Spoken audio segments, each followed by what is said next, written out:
नमस्कार सभी को। आज की कक्षा में हम डिस्कस करेंगे स्वतःपूर्ण या स्वतंत्र टिप्पणी किसे कहते हैं।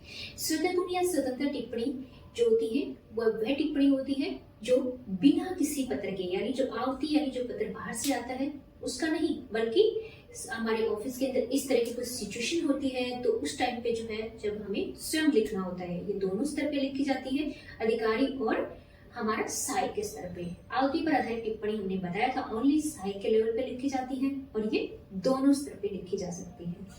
तो इसमें जो है स्वतः शब्द से जो है हमें इंडिकेट हो रहा है कि स्वयं द्वारा लिखी जाती है। इसमें किसी पत्र वगैरह की या बाहरी पत्र की आवश्यकता नहीं होती है। तो सबसे पहले हम इसका प्रारूप देखते हैं। प्रारूप का सवाल जो है आपकी पुस्तक में दिया हुआ है। तो इसमें हम देख रहे हैं स्टार्टिंग में हमने लिखा स्वतःपूर्ण टिप्पणी, यानी सबसे पहले हमें ये लिखना है ताकि हमारे एग्जामिनर को पता लगे कि हम क्या लिख रहे हैं। फिर हम स्थान लिखेंगे, दिनांक लिखेंगे और उसके बाद जो है हम इसे इस तरह से शुरू कर देंगे। तो हम बताना चाहेंगे कि जो है यहाँ भी जो है हम फिर से जो है जो नंबरिंग नहीं देंगे। जब हमारा शुरू का जो पैराग्राफ होता है उसमें हम नंबरिंग नहीं देंगे। दूसरे नंबर से हम हमेशा स्टार्ट करते हैं और फिर 3-4 ऐसे लिखते हैं। एक चीज और नोट करने वाली है कि लास्ट में भी जो हम टिप्पणी अवलोकन के लिए प्रस्तुत है वहां पे भी हम नंबरिंग नहीं करते हैं। तो आपको क्या ध्यान रखना है, 1-4 यानी 1 स्टार्टिंग का छोड़ना है और लास्ट का जो 4 या 5 जो भी आप मानेंगे उसको भी आपको नंबरिंग नहीं देना है। लास्ट पैराग्राफ नहीं, लास्ट ये वाली चीज तो टिप्पणी अवलोकन के लिए प्रस्तुत है। तो इसे शुरू करने से पहले बताना चाहूंगी, वीडियो अच्छा लगे तो लाइक शेयर कमेंट, चैनल को सब्सक्राइब कर देना और वीडियो को अपने दोस्तों के साथ, अपने जो भी ऑफिसर देख रहे हैं तो जो नहीं आ रहे हैं उनके साथ शेयर कीजिए ताकि उन्हें भी ये सब चीजें क्लियर हो जाए। और सब्सक्राइब करने से आपको नोटिफिकेशन मिलेगा, बाकी कुछ नहीं है, क्योंकि आपको फ्यूचर में जो भी एग्जाम के टाइम में जो भी वीडियो डाले जाते हैं आपको डायरेक्ट उनका नोटिफिकेशन मिल जाएगा। तो चलो हम शुरू करते हैं। हमारा सवाल ये था कि 3 सहायक जो है उनका क्या किया जाना। उन्होंने अपनी सेवा के 10 वर्ष पूरे कर लिए हैं। अब उनका क्या है, प्रथम अपग्रेडेशन का लाभ देने के लिए एक विभागीय समिति का गठन किया जाना है। ठीक है, उस गठन समिति के अंदर क्या है, 3 लोगों के नाम जो है प्रस्तावित है और उनका जो है किसी एक को इनवाइट करने के लिए वहां पे जो है एक लेटर वगैरह हमें बनाना है जो आपकी पुस्तक में है और उसी पत्र के पहले हमें ये टिप्पणी लिखना है।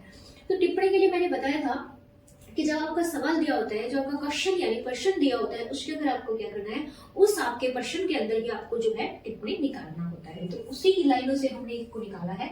उस सवाल में दिया हुआ है कि इस कार्यालय की 3 अनुसंधान सहायकों को, और एग्जाम में आपको ये ध्यान रखना है कि 3 अनुसंधान सहायक तो दिए हैं लेकिन आपको क्या है वहां पे नाम नहीं दिया है। तो आप नाम क्या डालेंगे, क, ख और सिर्फ गैर, इस तरह से आप लिखेंगे। इसके बाद दिनांक अगर आपको एग्जाम में नहीं दिया हुआ है तो नहीं लिखेंगे, अदरवाइज दिया हुआ है तो यहाँ पे आप डेट लिखेंगे। कह रहे हैं कि वो अपनी सेवा के 10 वर्ष पूर्ण कर लिए हैं। ठीक है, अब उन्हें प्रथम अपग्रेडेशन का लाभ देने हेतु विभागीय समिति का जो गठन किया जाना है। अब देखिए अपग्रेडेशन जो शब्द है, ये सवाल उठा था क्षमी की मैडम ये अपग्रेडेशन शब्द हमारे सवाल में तो है लेकिन क्या हमें यहाँ पे ट्रांसलेट करके लिखना है? तो बिल्कुल नहीं। जो आपके सवाल में आपको शब्द दिया हुआ है उससे ही आपको टिप्पणी बनानी है। आप अननेसेसरी जो है यहाँ पे ट्रांसलेट करने की कोशिश मत करना। इसके बाद जो है उन्हें क्या है, प्रथम अपग्रेडेशन लाभ हेतु एक विभागीय समिति का गठन किया जाना है। ठीक है, हमारे 2 पॉइंट हो गए हैं।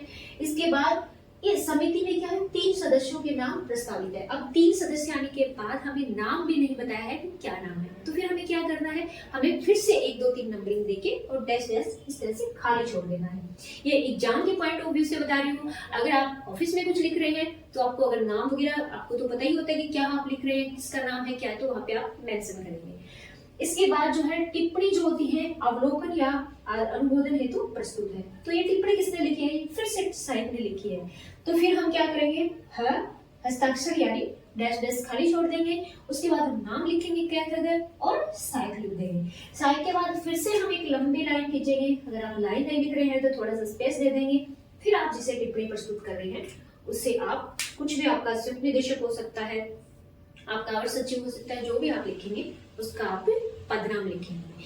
यहाँ पे हमारी जो है स्वतःपूर्ण टिप्पणी कंप्लीट हो जाती है। लेकिन ये पैटर्न था नॉर्मल वे से। एक पैटर्न जो मैं आपको बताना चाहूंगी स्वतःपूर्ण टिप्पणी का, वो ये होता है स्टार्टिंग में हम सबसे पहले हमारी संख्या यानी जो भी नंबरिंग होता है वो डालेंगे, फिर हम जो है हमारा वो हायरार्की सिस्टम जो फॉलो कर रहे थे गवर्नमेंट ऑफ इंडिया, फिर मंत्रालय, विभाग, उस तरह से भी लिखते हैं। तो उसमें फिर हमें क्या करना होगा, स्टार्टिंग में हम स्वतःपूर्ण टिप्पणी लिख देंगे, उसके बाद हम हमारा नंबर, पत्र संख्या या जो भी हम लिखेंगे यहाँ पे जो है संख्या लिखेंगे, फिर हम उस हायरार्की सिस्टम को Bharat government of India, Bharat सरकार, फिर मंत्रालय, विभाग, कार्यालय, ये स्थान, दिनांक है, ये हम इस टाइप में लिख देंगे।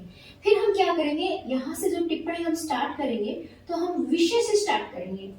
जो दूसरा प्रारूप जो है स्वतःपूर्ण टिप्पणी का वो बता रही हूँ। फिर हम कहाँ से स्टार्ट करेंगे, पूरा हेडिंग वगैरह डाल के विषय जरूर लिखेंगे।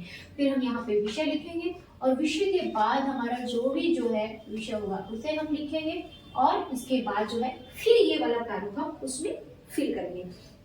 इतना आपको ध्यान रखना है कि दूसरे प्रारूप में अगर हम लिखेंगे तो हमारा जो हेडिंग पत्राचार में हम कर रहे थे उसे हम फॉलो करेंगे, ऊपर जो है नंबरिंग डाल के, संख्या डाल के, और नीचे जो है हमारा पैटर्न सेम ही जो है इस तरह से फॉलो किया जाएगा। टिप्पणी से संबंधित अगर आपका कोई भी सवाल है तो आप कमेंट बॉक्स में लिख सकते हैं, मैं आपको जरूर रिप्लाई दूंगी।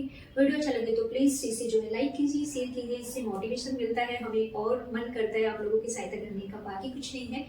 और एग्जाम के लिए जो है आप मोस्टली जो है स्वतःपूर्ण और आवृत्ति पर आधारित टिप्पणी से आप जो है अच्छी तरह से जो है तैयार कर लीजिए। तीसरी एक हमारी ओर है प्रशासनिक नियमित या हास्य टिप्पणी। तो उसका छोटा सा बता देती हूँ कि हास्य ये जो रखा हुआ ना बीच में, इसमें लिखी जाती है वो हास्य वाली जो होती है। फिर देखेंगे अगली कक्षा में इसे, और मिलते हैं हमारी अगली कक्षा में एक नए टॉपिक के साथ। तब तक के लिए Jai Hind, bye bye, take care.